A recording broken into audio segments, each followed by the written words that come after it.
بسم اللہ الرحمن الرحیم۔ تمام مسلمان بہنوں اور بھائیوں کو اسلامک سلوشن چینل کی جانب سے السلام علیکم۔ محترم سامعین، گزشتہ ویڈیو کے اندر آپ کو بھارت کے ایک مندر میں جاری ایک رسم کے بارے میں بتایا گیا۔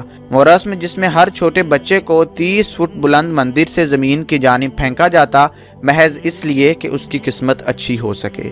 آج کی ویڈیو کے اندر آپ کو ایک ایسی پر اسرار کتاب کے بارے میں بتایا جائے گا جس کی وجہ سے بہت سی حکومتیں آپس میں لڑیں۔ وہ کتاب جس کے بارے میں کہا جاتا ہے کہ یہ کتاب شیطان نے خود لکھوائی تھی۔ محترم سامعین، شیطان اور انسان کی جنگ تو ازل سے چلتی آ رہی ہے۔ اللہ تعالیٰ نے جب شیطان کو اس کی سرکشی کی وجہ سے دھتکار دیا تو اس نے اللہ کے بندوں کو بھٹکانا شروع کر دیا۔ اللہ تعالیٰ نے اس سے کہا کہ جو میرے بندے ہوں گے وہ قطعاً تیری باتوں میں نہیں آئیں گے۔ یہ تمام واقعہ قرآن مجید میں مکمل تفصیل کے ساتھ بیان کیا گیا ہے۔ شیطان کے غرور نے اسے اس کے مقام سے گرا کر ایک پست چیز بنا دیا جو صرف نیک لوگوں کی لعنت اور اللہ کے عذاب کا مستحق ہے۔ شیطان ہم انسانوں کو ورغلانے کے لیے طرح طرح کے حربے بھی استعمال کرتا ہے۔ وہ کسی کو تو مغرور کر دیتا ہے تو کسی کو لالچ میں مبتلا کر دیتا ہے اور اپنی بندگی پر آمادہ کر لیتا ہے۔ پھر انسان آہستہ آہستہ اللہ والوں کی فہرست سے نکل کر اس بدبخت کی جھولی میں جا گرتا ہے۔ 13ویں صدی کے آغاز میں ایسا ہی ایک فتنہ شیطان نے اپنے ایک پیروکار کے ذریعے سے پیدا کیا۔ اس فتنے کو کوڈیکس گیگاس یا شیطانی انجیل بھی کہا جاتا ہے۔ ہم بات کر رہے ہیں ایک ایسی کتاب کی جس کے بارے میں معلومات ہیں کہ اس کتاب کو شیطان نے لکھوایا۔ یہ کتاب اپنے اندر بہت سے راز اور بہت سی پراسراریت کو سموئے ہوئے ہے۔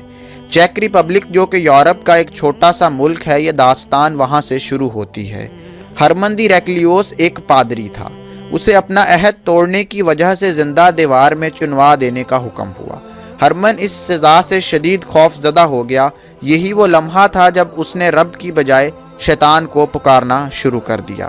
ہرمن کو ایک ترکیب سوجی اور اس نے دیگر پادریوں سے کہا کہ وہ اسے ایک رات کی مہلت دیں تاکہ وہ ایک ایسی کتاب لکھ سکے جس میں دنیا کا سارا علم موجود ہوگا، اور وہ یہ کام صرف ایک رات میں مکمل کرے گا۔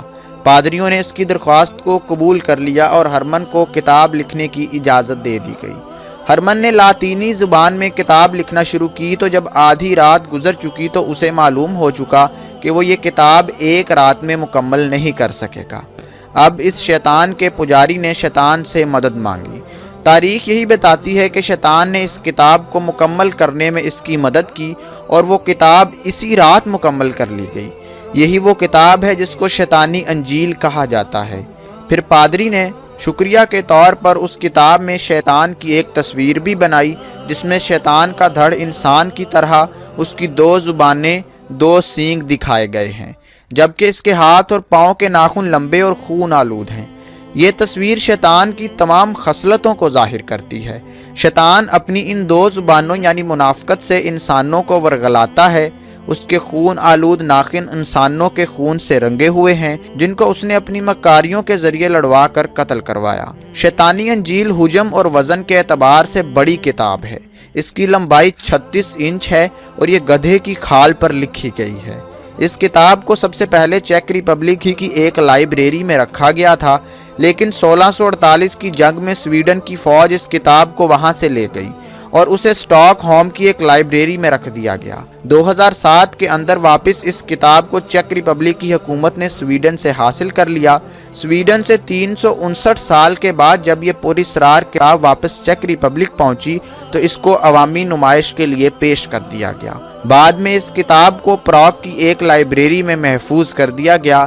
آج بھی یہ کتاب وہاں موجود ہے، لیکن عام پبلک کو اس تک رسائی حاصل نہیں ہے۔ صرف مخصوص لوگ ہی اس کتاب کو پڑھ اور دیکھ سکتے ہیں۔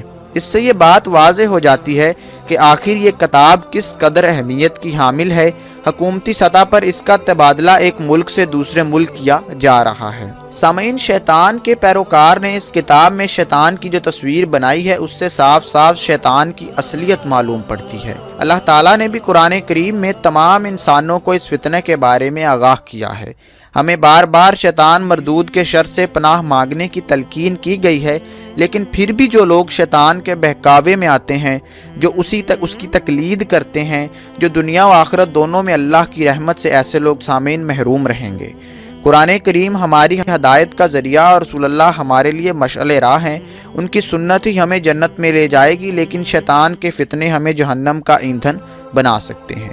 شیطان ہمارے اوپر طرح طرح سے حملے کرتا ہے، اور وہ کس طرح سے حملے کرتا ہے غور سے سنیے، یہ آپ کے لیے بہت فائدہ مند ہوں گے، آپ کی زندگی کو بدل دیں گے۔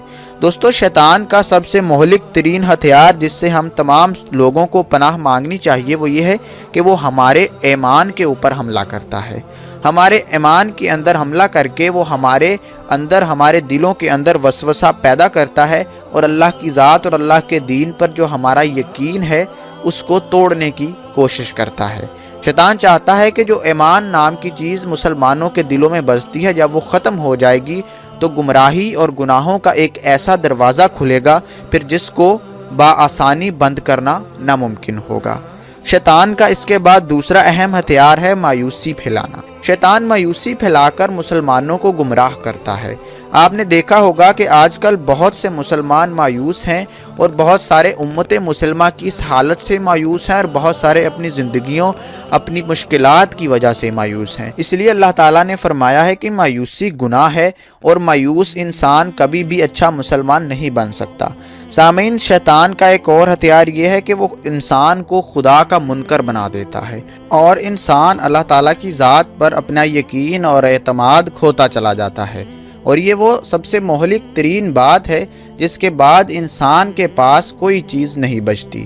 اسی لیے رسول اللہ صلی اللہ علیہ وآلہ وسلم بھی شیطان کے فتنے سے پناہ مانگا کرتے، اور موعظتین کا زیادہ سے زیادہ ورد کیا کرتے، اور یہی نصیحت امت کے لیے بھی ہے کہ وہ شیطان کے فتنے سے زیادہ پناہ مانگے۔ دوستو، موعظتین کے پڑھنے سے جنات اور شیاطین سے ہماری حفاظت ہوتی ہے۔ حضرت عائشہ رضی اللہ تعالیٰ عنہ فرماتی ہیں کہ رسول اللہ صلی اللہ علیہ وآلہ وسلم ہر رات جب بستر پر آرام کے لیے لیٹتے تو اپنی دونوں ہتھیلیوں کو ایک ساتھ کر کے قل هو اللہ احد، قل اعوذ برب الفلق اور قل اعوذ برب الناس پڑھ کر ان پر پھونکتے تھے، اور پھر دونوں ہتھیلیوں کو جہاں تک ممکن ہوتا اپنے جسم پر پھیرتے تھے۔ سر، چہرہ اور جسم کے آگے کے حصے سے شروع کرتے۔ یہ عمل آپ 3 بار کیا کرتے تھے۔ بخاری شریف کے اندر اس حدیث کو بیان کیا گیا ہے۔ حضرت عبداللہ بن خبیب رضی اللہ تعالیٰ عنہ سے روایت ہے کہ ایک رات میں بارش اور سخت اندھیرا تھا۔ ہم رسول اللہ کو تلاش کرنے کے لیے نکلے۔ جب آپ کو پا لیا تو آپ صلی اللہ علیہ وآلہ وسلم نے فرمایا کہ کہو۔ میں نے عرض کیا کہ کیا کہوں؟ آپ صلی اللہ علیہ وآلہ وسلم نے فرمایا قل هو اللہ احد اور معوذتین پڑھو۔ جب صبح ہو اور شام ہو 3 مرتبہ یہ پڑھنا تمہارے لیے ہر تکلیف سے امان ہوگا۔ ابو داؤد، ترمذی اور نسائی شریف کے اندر یہ حدیث بیان کی گئی ہے۔ حضرت عقبہ بن عامر رضی اللہ تعالیٰ عنہ فرماتے ہیں کہ رسول اللہ صلی اللہ علیہ وآلہ وسلم نے انہیں حکم کیا کہ ہر نماز کے بعد معوذتین پڑھا کرو، یعنی قل اعوذ برب الفلق اور قل اعوذ برب الناس۔ صحیح مسلم شریف میں یہ حدیث بیان کی گئی ہے۔ بعض احادیث سے معلوم ہوتا ہے کہ سورہ اخلاص بھی معوذتین کا حصہ ہے۔ غروب آفتاب کے وقت آپ چھوٹے بچوں کو گھر سے باہر نکالنے سے گریز کریں۔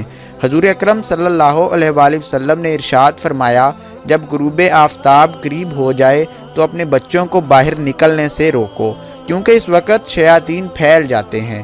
جب رات کا کچھ حصہ گزر جائے تو باہر جانے دیا جائے۔ صحیح بخاری شریف میں یہ حدیث بیان کی گئی ہے۔ قرآن کریم کی تلاوت کا دوستو اہتمام کریں۔ آپ فرمان الہی ہے اور ہم وہ قرآن نازل کر رہے ہیں جو مومنوں کے لیے شفا اور رحمت کا سامان ہے۔ تو محترم سامعین و ناظرین، آپ نے جان لیا کہ شیاطین کتنا بڑا فتنہ ہے، اور شیاطین ماضی میں کتنے بڑے بڑے لوگوں کو گمراہ بھی کر چکے ہیں، نیز ہم لوگ یا ہمارا ایمان تو اس کے سامنے کچھ بھی نہیں ہے۔ ہمیں اپنے ایمان کے حفاظت کے لیے رسول اللہ صلی اللہ علیہ وآلہ وسلم کے بتائے گئے طور طریقوں پر عمل کرنا ہے، اس کلام کو پڑھنا ہے جو انہوں نے ہمیں بتایا ہے۔ یہی وہ واحد رستہ ہے کہ جس کے ذریعے ہم شیطان مردود سے پناہ حاصل کر سکتے ہیں۔ ہر نماز کے اندر بھی ہم زیادہ سے زیادہ دعا کرتے ہیں کہ اللہ تعالی ہمیں شیطان سے پناہ دے۔ نیز اس کے علاوہ اپنی ہر اٹھتے بیٹھتے ہمیں شیطان مردود کے فتنے سے پناہ مانگنی چاہیے، اور خاص طور پر اپنے بچوں کو اس بارے میں آگاہ کرنا چاہیے کہ یہ کتنا بڑا فتنہ ہے۔ دوستو، اس ویڈیو کے اندر بہت اہم باتیں آپ سے کی گئیں۔